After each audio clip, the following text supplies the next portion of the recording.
Hello everyone, welcome back to my channel. My name is Nicole and this channel is all about health, wellness, and designing your dream life. In today's video, I'm going to be talking about my experience with a 3-day fast.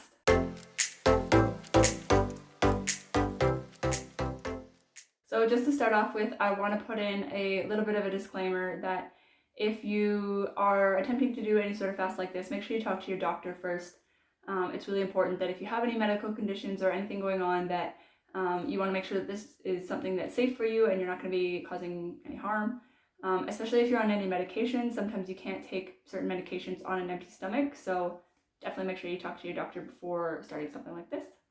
Okay, so my 3-day fast. So previously I had done a few fasts, longer ones, where I think I got up to about 48 hours, and that was sort of my maximum because 48 hours is when I tend to get really hungry, so I usually end up quitting after 48 hours.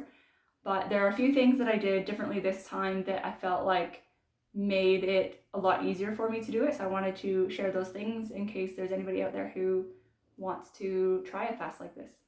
So first I want to just have a chat about some of the benefits of a 3-day fast. So the first one is gut rest. So if you think about it, when we're eating all of the time, our digestive system has to work really, really hard to digest all of those food. And it can be beneficial sometimes if you have any gut health issues to essentially stop eating and giving your gut a break from having to work so hard. It can give it a little bit of a rest. I tend to do some shorter fasts for gut rest, like more of a 24 or 36 hour fast. So gut rest wasn't actually the main reason for why we did this one. One of the other benefits is you get into a fat burning state. So when you're not eating for 3 days, obviously you use up all of the glucose and glycogen in your system and you end up needing to use your body's own fat for fuel. So you burn fat. And when you burn fat, you can actually lose weight from that. So that was part of the reason why I wanted to do this fast, but it wasn't really the whole reason. The next benefit, and one of the reasons that I wanted to do it, was around mindset. So when we tend to stay in really comfortable situations, we're always inside of our comfort zone. You know, we've got temperature regulated houses, we've got roofs over our head, you know, we can stay with the rain. Like, it's just, we live very comfortable lifestyles. And living in your comfort zone isn't always the best thing for growth. So the way that you actually grow and change and improve yourself is by pushing yourself outside of your comfort zone and getting really uncomfortable and pushing your limits and your boundaries. So that was one of the reasons why I really wanted to do this. I've been wanting to do a 72-hour fast for a really long time, and I wasn't really able to do it, but this time was different and I knew that I could do it. So yeah, pushing your boundaries and pushing to see, you know, what you can actually do, what you're made of, what your body is capable of. And this next one, this is the main reason why I wanted to do a 72-hour fast in particular, is for autophagy. So after I think about 18 to 24 hours, you tend to get into autophagy, which is where your body actually kills off any old or diseased cells. So it can be beneficial if sometimes we have like precancerous cells that we don't even know about. So doing autophagy and getting into that state can kill off any of those cells. So basically can be really, really healthy for you. So there's a lot more benefits to doing it than just those. Those are sort of the main ones that are interesting for me, and some of the reasons why I have done some in the past and why I actually did the 72-hour fast. The other one I want to mention is insulin sensitivity. I won't go into everything here because I'm not sure I even fully understand it, but basically our body becomes resistant to insulin over time, which can be very detrimental to our health and can be one of the reasons why we end up obese and gaining weight. So as we go on a fast and reduce our food intake, we can actually increase our insulin sensitivity, which has health benefits in the long run. Okay, so what we actually did. So in this one, we started fasting Monday night at 9 p.m. Now, I wouldn't recommend starting your fast at 9 p.m., but I had some things going on Monday night that I didn't actually get to eat dinner until quite late. But anyways, rolled with it. That's what happened. So Monday night, 9 p.m. is when I started my fast, and then we finished Thursday night. I ate dinner at 9 p.m. on Thursday. So during the fast, all we ate or consumed was water.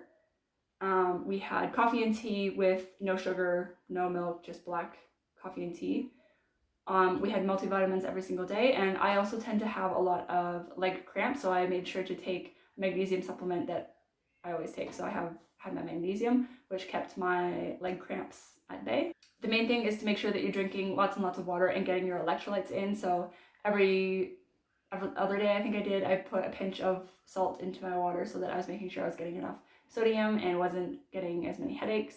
This was a mistake that I made in the past where I wasn't actually adding any electrolytes back in, and I just felt like crap. So ended up stopping those fasts, but this time around I made sure to do it properly, and made sure I had enough like sodium, magnesium, things like that.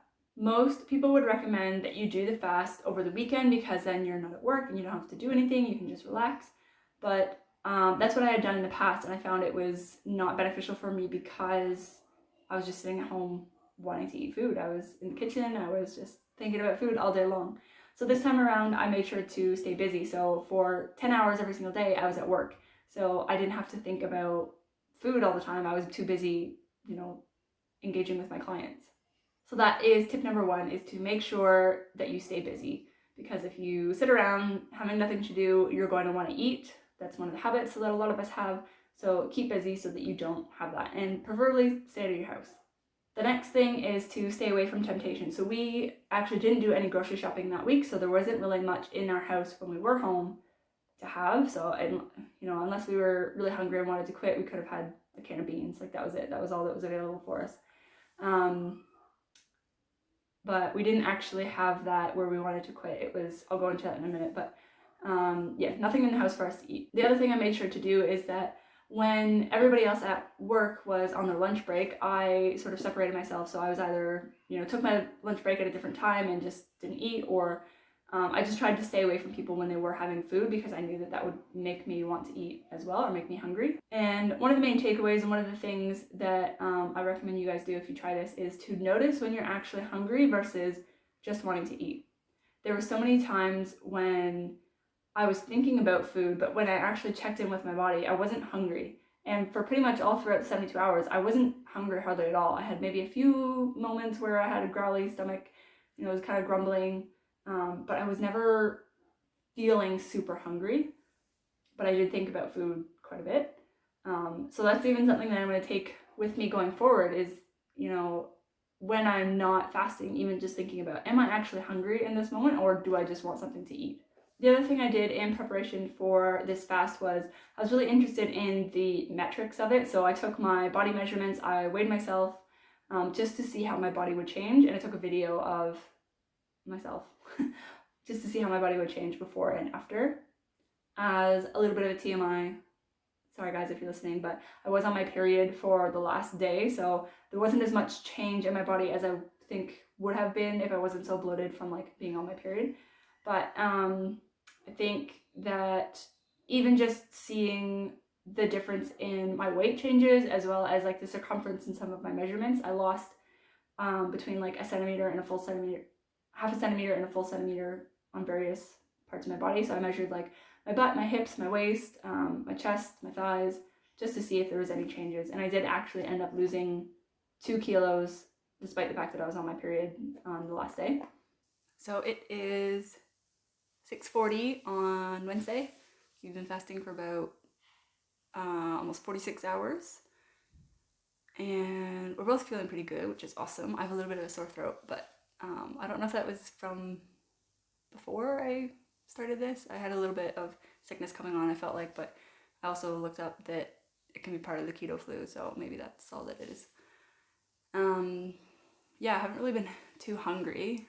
I've been thinking about food a lot, definitely, but like I haven't had any like pains in my stomach, like I'm actually like when you're actually really hungry. I haven't had any of that. My stomach did growl a little bit today, but yeah, other than that, haven't really had much happening. So have just been having tea, water. I had a coffee, black coffee this morning. I've also been taking multivitamin in the morning, so 2 multivitamins, and then magnesium at night. I had magnesium last night with a pinch of salt in it. Okay, so I made it. Got about half an hour left before my 72-hour fast ends, and I'm feeling great. maybe a little bit of a headache. I was starting to feel a little bit hungrier today, but I still feel fine. I feel like I could keep going. But my boyfriend made dinner, so I'm gonna have dinner. We've got these little ketone strips, so I'm gonna go pee on one of these sticks and see what my ketone and glucose levels are, and I'll let you know. So I just went and did the ketone test, and so it's got ketones and glucose. So my glucose after fasting for nearly 72 hours was 0, which is good, exactly where it should be. And my ketones were 4 millimoles per liter. About that. So the optimal range that I found online was between 3 and 5, so that's perfect for where I am. And then the more, I guess, realistic zone is between 1.5 and 3. So I think going forward, I'm going to try and stay in that 1.5 to 3 range a bit more often, and do some more intermittent fasts rather than these 72-hour fasts, because I think this is a bit extreme. I'll maybe do one like this every maybe 6 months or once a year. I think it's interesting that I still, like, I'm not starving. I feel like I could keep going, which is really good to know because I could just push it out and keep going longer. But I've accomplished what I wanted to accomplish. So I'm gonna go eat now, and yeah. So I definitely recommend people give this a try. I'm gonna try to incorporate it a few more times in my life, where maybe even every 6 months I'll do a longer fast like this one, and then I'm gonna go back to doing my intermittent fasting and play around with some different times, like 20-hour fast or 24-hour fast, just to see what works best for me. And that's all it is. It's just a matter of playing around with different things, and seeing what's going to work for you. But again, if you are going to try this, make sure you talk to your doctor first, just to make sure that it's safe for you, that you don't have any issues going on. Yeah. If you have any questions or comments, please leave them down in the description bar or below. I would really like to hear your guys' thoughts, answer any questions that you might have, because I think it is a really good experience and really good for your body to incorporate things like this. And I want to see more people do it and do it safely. If you like this video, make sure you give it a thumbs up and hit that subscription button. It really helps support my channel, and I upload new videos every single Sunday. Thanks so much for watching, and I will see you in the next one. Bye!